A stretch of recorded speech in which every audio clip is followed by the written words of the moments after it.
తెలంగాణ ప్రజలారా, మరి ముఖ్యమంత్రి కల్వకుంట్ల చంద్రశేఖరరావు గారు నిన్న ఒకసారి మరి బయటికి వెళ్ళిండు. వారం 10 రోజుల తర్వాత క్యాబినెట్ మీటింగ్ అయిపోయిన తర్వాత నిన్న బయటికి వెళ్ళిండు. తీరా మేము ఏమనుకున్నామంటే మరి వర్ష ప్రభావిత ప్రాంతాలల్లో మొరాంచపల్లి కావచ్చు, ములుగు కావచ్చు, అదేవిధంగా మరి భూపాలపల్లి కావచ్చు, మంచిర్యాల కావచ్చు, వరద ప్రభావిత ప్రాంతాలకు వెళ్ళి అక్కడ పర్యటన చేసి అక్కడ ప్రజలకు ఏమన్నా భరోసా కల్పిస్తాడని మేము అనుకుంటున్నాం. కానీ మరి ముఖ్యమంత్రి మరి సొమ్మొకటిది సోకొకటిది అన్నట్లు మన పైసలతోని సకల సుఖాలు అనుభవించుకుంటా స్పెషల్ ఫ్లైట్లో ఎక్కి తుర్రున మహారాష్ట్రకు పోయిండు. ఆయన గాలి మోటార్ వేసుకొని మహారాష్ట్రకి వెళ్ళి ఏం చేసిండంటే ఆ సిపాయి అక్కడ అన్నాబాహు సాటే అనేటటువంటి ఒక ఆయన జన్మదిన వేడుకలలో పాల్గొన్నాడు. అదేవిధంగా సాహు మహారాజ్కు సంబంధించినటువంటి వర్ధంతి కార్యక్రమంలో పాల్గొన్నాడు. మరికొంతమంది మహారాష్ట్రలో ఇటీవల వర్షాలు వచ్చినాయి కదా, వర్షాల్లో నష్టపోయినటువంటి బాధితులకు మన పైసలు తీసుకుపోయి వాళ్ళ అబ్బ సొమ్మన్నట్లు అక్కడ వంచిపెట్టొచ్చిండు సిగ్గుశరం లేకుండా. ఈ సిగ్గులేని ముఖ్యమంత్రి. మేము ఒక్కటే సూటిగా ప్రశ్నిస్తున్నాం, తెలంగాణ ప్రజలారా మీరు ఆలోచన చేయండి. ఊరంతా ఒక పాట పాడితే ఉసుగాన్లోడు ఒక పాట పాడిండని ఒక సామెత ఉంటుంది మన తెలంగాణలో. ఈడ రాష్ట్రం తగలబడిపోయి ఎక్కడికక్కడ ప్రజలు పొట్ట చేతిలో పట్టుకొని దిక్కు దివాన లేని పరిస్థితిలో ఉంటే మన రైతుల్ని పట్టించుకోడు, మన బిడ్డల్ని పట్టించుకోడు, ఇక్కడ రైతులు సర్వనాశనం అయిపోయిన పట్టించుకోడు, వరద బాధితుల్ని పట్టించుకోడు.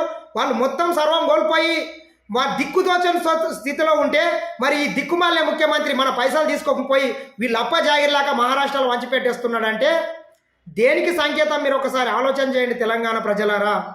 మరి మొన్నటికి ఈ విషయం మీద ప్రతిపక్ష నాయకులు ప్రశ్నిస్తే వాడు ఒకడు ఉన్నాడు, ఎంపీ అంట, కోడిపి అమ్ముకుంటాడు. ఏమంటాడు? ముఖ్యమంత్రి గారు వెళ్తేనంట అక్కడ సహాయ కార్యక్రమాలకు ఆటంకాలు కలుగుతాయంట. సిగ్గు శరం ఉన్నోడు ఎవడన్నా ఈ రకంగా మాట్లాడతాడా?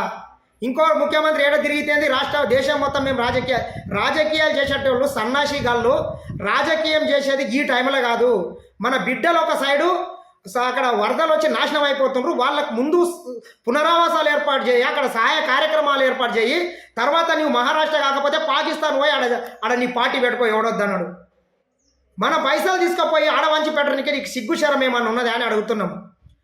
ఒక ఉప ఎన్నిక కోసం దాదాపు 100 మంది ఎమ్మెల్యేలని ఒక 10 మంత్రుల్ని ఇన్ఛార్జి చేసి మొత్తం అక్కడ రాత్రి పగలు పనిచేసి ఒక ఉప ఎన్నిక కోసం కొట్లాడిన ఈ సన్నాసులు ఊళ్ళ గోదావరిలో కొట్టుకపోతుంటే మరి ఎవరి పనులు దమ్ముతున్నారు, గాడిదలా కాస్తున్నారు? ఒకసారి మీరు ఆలోచన చేయాల్సిన అవసరం ఎంతైనా ఉంది. కావున తెలంగాణ ప్రజలారా, ఇటువంటి పాలకులు ఉంటే స్వతంత్ర భారతదేశంలో మరి ఇటువంటి ముఖ్యమంత్రి ఎక్కడ చూసిన పాపాన్ని అయితే మనం పోలేదు. మన బిడ్డలు ఎంతోమంది గోదావరిలో పడి తమ ప్రాణాలు అర్పిస్తే ఆయన మహారాష్ట్రలో పోయి మన పైసల్ని పంచిపెట్టేస్తున్నాడు. కాబట్టి మీరు ఆలోచన చేయండి. మొన్న చూసినాం, మరి ఈయన మరొక నిజాం నవాబ్ అని మనం చెప్తూనే ఉన్నాము. ఒక నిజాం నవాబు ఎక్కడనో వేరే దేశంలో సరిపోతే ఆయనకు స్పెషల్ ఫ్లైట్లు తీసుకొని వచ్చి ఆడికెళ్ళి వచ్చి ఈడ వచ్చి అంత్యక్రియలు చేసిండు. కానీ మన గోదావరిలో కొట్టుకపోయిన ప్రజల్ని ఈ రోజుకు దాదాపు 40 మంది అధికారికంగా చనిపోయారని లెక్కలు చెప్తుండ్రు. ఈ రోజుకు కొంతమంది జాడ లేకుండా పోయింది, మరి వాళ్ళని వెతికే పరిస్థితి లేకుండా పోయింది.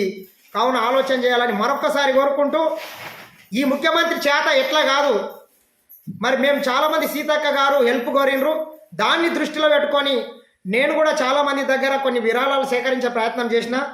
మరి పెద్ద మొత్తంలోనే అందినాయని నేను అనుకుంటున్నా. దాదాపు ఇప్పటి వరకు ఈరోజు మధ్యాహ్నం వరకు 74,464 రూపాయలు మన అకౌంట్లోకి వచ్చింది. నేను ఒక 50,000 అయితే ఏమో సీతక్కకి ఇద్దాం అనుకున్నా, కానీ ఇది 1,00,000 వరకు అయ్యేటట్లుంది. కాబట్టి ఇంకా 2 రోజులు ట్రై చేద్దాం.